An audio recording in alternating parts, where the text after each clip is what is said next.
আমি বলতেছি যে এই যে রাষ্ট্রের যে প্রতিষ্ঠানগুলো আছে এই প্রতিষ্ঠানগুলোর যে একটা নিজস্ব কার্যক্রম, এই কার্যক্রমগুলো কি তারা স্বাধীনভাবে করতে পারছে? জুলাইয়ের আগে আমাকে ডিবি খুঁজতেছে, তারপর আসিফ মাহমুদ, নাহিদ ভাই, হাসান ভাই, সার্জিস ভাই সবাইকে ধরে ডিবি নিয়ে গেছে। সেখানে কিভাবে আপনি আশা করতে পারেন যে তখন আমাদের সবার কাছে পিস্তল বা আগ্নেয়াস্ত্র ছিল? এটা সেই 5ই আগস্টেই ধ্বংস করে দেওয়া হয়েছে। কিভাবে ধ্বংস করে দেওয়া হয়েছে? 5ই আগস্টে আমরা সহ সারা বাংলাদেশের ছাত্র জনতা যখন রাজপথে উপস্থিত ছিলাম, তখনই সেনাবাহিনী সেনাবাহিনী প্রধান উনি জাতির উদ্দেশ্যে বক্তব্য দিলেন। বক্তব্য দেওয়ার পরে কি হলো, আমরা দেখতে পারলাম যে সন্ধ্যাবেলায় বিভিন্ন রাজনৈতিক দলের নেতৃবৃন্দরা সেখানে বঙ্গভবনে গিয়ে রাষ্ট্রপতির সাথে একটি বৈঠক করে ফেলেছে। তার মানে কি? তার মানে হচ্ছে তারা রাষ্ট্রপতিকে বৈধতা অলরেডি দিয়ে দিয়েছে। এইটার কারণেই কিন্তু পরবর্তীতে আমাদেরকে বাধ্য হইতে হয়েছে যাতে আমরা রাষ্ট্রপতির কাছে গিয়ে সেখানে টেবিল টকে বসি, সেখানে গিয়ে নেগোসিয়েট করি। কিন্তু আসলে এটা কি হওয়ার কথা ছিল? আসলে এটা হওয়ার কথা ছিল যে এই যে পুরনো একটা এস্টাবলিশমেন্ট, এই পুরো এস্টাবলিশমেন্টকে ভেঙে চুরে শেষ করে, যেটা আমরা করতে পারি। এটা হয়তো আমাদের অনভিজ্ঞতা হতে পারে, বিপ্লবের অপ্রস্তুতি হতে পারে, কিন্তু আমরা সেটা করতে পারিনি। যার কারণেই এই 1 বছর হতে না হতে আমাদের বারবার নির্বাচন নির্বাচন এর একটা কথা শুনতে হচ্ছে। ঠিক আছে, এখন আমরা এই মুহূর্তে আছি, নির্বাচন অবশ্যই প্রয়োজন। বাংলাদেশের একটি দেশ আসলে তার পার্লামেন্ট ছাড়া চলতে পারে না। বিভিন্ন বড় বড় ডিসিশন গুলা একটি বিতর্কের মধ্যে দিয়ে যেতে হয়, যেটা আমরা উন্নত দেশগুলোতে দেখি। কিন্তু বাংলাদেশের কি এখনো নির্বাচন দিয়ে জনপ্রতিনিধি নির্বাচন করে এরপরে পার্লামেন্ট গঠন করে ক্ষমতা হস্তান্তরের কি কোনো সুযোগ আছে কিনা? আমার উত্তর হলো নাই। কেন নাই? কারণ হচ্ছে বাংলাদেশের যত রাষ্ট্রীয় এবং সাংবিধানিক প্রতিষ্ঠানগুলো আছে, এই প্রতিষ্ঠানগুলোর মধ্যে কি সংস্কার হচ্ছে কিনা বা হলো কিনা। যেমন দুর্নীতি দমন কমিশনের ব্যাপারেই আপনারা যদি বলেন, সেখানে এনসিপির একজন নেত্রী ডক্টর মাহমুদা মিতু, ওনার কাছ থেকে টাকা চাওয়া হচ্ছে, দুদকের কাছ থেকে, দুদকের একজন কর্মকর্তা।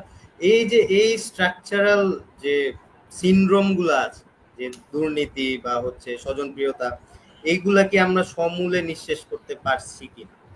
কিন্তু ওনার কাছে এনসিপির ওই নেত্রীর কাছে টাকা চাইছে, কিন্তু এনসিপির অনেকের ব্যাপারে তো দুদক তদন্ত করছে না। অনেকের ব্যাপারে তো অনেক প্রশ্ন উঠেছে, তারা কিভাবে এত টাকা পাঠিয়েছে। সেটাই তো আমি বলতেছি যে এই যে রাষ্ট্রের যে প্রতিষ্ঠানগুলো আছে, এই প্রতিষ্ঠানগুলোর যে একটা নিজস্ব কার্যক্রম, এই কার্যক্রমগুলো কি তারা স্বাধীনভাবে করতে পারছে কিনা বা কেউ হস্তক্ষেপ করছে কিনা? এটা তো হওয়ার কথা না যে আমি একটা অমুক বড় দলের নেতা, আমি সেখানে গিয়ে একটি স্বাধীন প্রতিষ্ঠানের উপর হস্তক্ষেপ করব বা আমি পাওয়ার খাটাবো। এটা তো আমার এখতিয়ার নাই। কিন্তু এইটা যদি আমরা সমাধান না করে একটি নির্বাচনের দিকে যাই, তারপরে ক্ষমতার হস্তান্তর হয়, তাহলে তো আবারও আওয়ামী লীগের মতো যে চক্রটা এতদিন 17 বছরে ছিল সেটা আবার রিপিট করবে। তাহলে এইটা তো একটি অমীমাংসিত বিষয় রয়ে গেল। এই সরকার তো পারেনি 10 মাসে। তা আপনার কি মনে হয় 10 মাস কি 11 মাস? 11 মাসে পারেনি। তো আরো 11 মাস সময় দিলেও সরকার পারবে কিনা? আর সামনে তো 11 মাস পারবে না, এটা পারবে না হয়তো, কিন্তু যতটুক না করলেই না ততটুক তো করা উচিত। যেমন নির্বাচন কমিশনের ক্ষেত্রে যদি আমরা বলি, আমরা বিগত 3টা নির্বাচন দেখছি যে 3টা নির্বাচনে রিগিং হয়েছে, ভোট চুরি হয়েছে। তো এই অন্তত এই নির্বাচন কমিশনটাকে যদি আমরা সংস্কার করতে না পারি, তাহলে এটা আমাদের রাষ্ট্রের এই পর্যন্ত সবচেয়ে বড় ব্যর্থতা। আমাদের দেশের ভোটিং সিস্টেমটাই যদি ঠিক না থাকে, তাহলে গণতন্ত্র কিসের গণতন্ত্র? এখনো কি নির্বাচন কমিশনের নিরপেক্ষতা আমরা নিশ্চিত করতে পারছি? এমনও তো হতে পারে যে নির্বাচন কমিশন এনসিপির সাথে একটি বায়াসনেস কাজ করছে। এটা হতেই পারে, কারণ আমরা 17 বছর দেখে আসছি যে যে দল ক্ষমতায় থাকে সেই দলের প্রতি এই নির্বাচন কমিশন সহ অন্যান্য রাষ্ট্রীয় যন্ত্রগুলো তাদের প্রতি লয়াল থাকে বা তাদের প্রতি বায়াস থাকে। এই বায়াসনেসটা আমরা এখনো দূর করতে পারিনি। কিন্তু যদি একমাত্র এই নির্বাচন কমিশনের ক্ষেত্রে আমরা এই সংস্কারটা না করতে পারি, তাহলে আর বাংলাদেশে ভালো নির্বাচন এটা করতে পারতেছে কিনা। এখানে ঐক্যমত্যের আসলেই দরকার আছে, কারণ এই জুলাই গণ অভ্যুত্থান বা বিপ্লব বা আন্দোলন, গণ আন্দোলন যাই বলি না কেন, জুলাই কিন্তু সবার। জুলাই কোনো নির্দিষ্ট একটা দলের না, জুলাই এনসিপিরও না, জুলাই আমারও না, জুলাই হচ্ছে বাংলাদেশের যে মুক্তিকামী ছাত্র জনতা, রিক্সা চালক, ভ্যান চালক, অটো চালক, কৃষক, দিনমজুর, শ্রমিক, সবার, প্রত্যেক পেশাজীবী, প্রত্যেক সাংবাদিকের, সবার। তো এই জুলাই সনদে আসলে সবার অংশীদারিত্ব আছে। আমরা গত 24 সালের ডিসেম্বরের 31 তারিখে কিন্তু জুলাই ঘোষণাপত্র পাঠ করতে চেয়েছিলাম, কিন্তু তখন আমরা করতে পারিনি। কেন পারিনি? কারণ আমরা শুনেছি যে সেদিন ডক্টর মোহাম্মদ ইউনূস হয়তো পদত্যাগ করবেন যদি আমরা এটা ঘোষণা দিয়ে থাকি। এখন এটার পিছনে ব্যাপারটা কি আসলে সেটা একটু অজানা।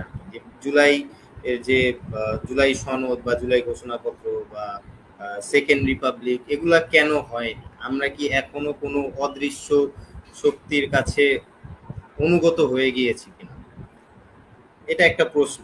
আর এই প্রশ্নের জবাব হচ্ছে যে আবার 5ই আগস্টে আমাদেরকে ফিরে যেতে হবে। 5ই আগস্টে আমরা বিপ্লবী সরকার গঠন করতে পারি, একদম যে ক্ষমতার সম্পূর্ণ ক্ষমতা আমরা ক্ষমতায়িত হতে পারি। আমাদের থেকে মাত্র 2 জন প্রতিনিধি ক্ষমতার অংশ হয়েছে, সেটা কিন্তু খুবই কম। এবং তারপরও কি হলো, এটা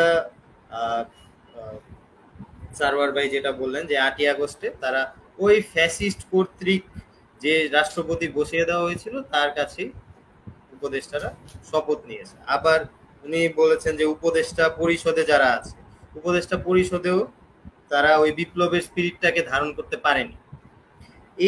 এই সব কিছু মিলিয়ে কিন্তু আমাদের এই জুলাই সনদ বা জুলাই প্যাক্ট বা জুলাই চার্টার যাই বলি না কেন, এই জিনিসটা হচ্ছে না।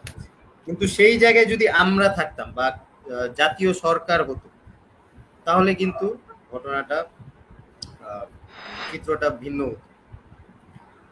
ঠিক আছে, এটা একটা গেল। আর একটা ব্যাপার হচ্ছে আসিফ মাহমুদ কি পিস্তল ব্যবহার করতে পারেন কিনা? অবশ্যই পারেন। উনি বাংলাদেশ সরকারের মানে আপনাদের সবার কাছে এরকম পিস্তল ছিল কিনা? আসিফ মাহমুদ যেরকম নিরাপত্তার জন্য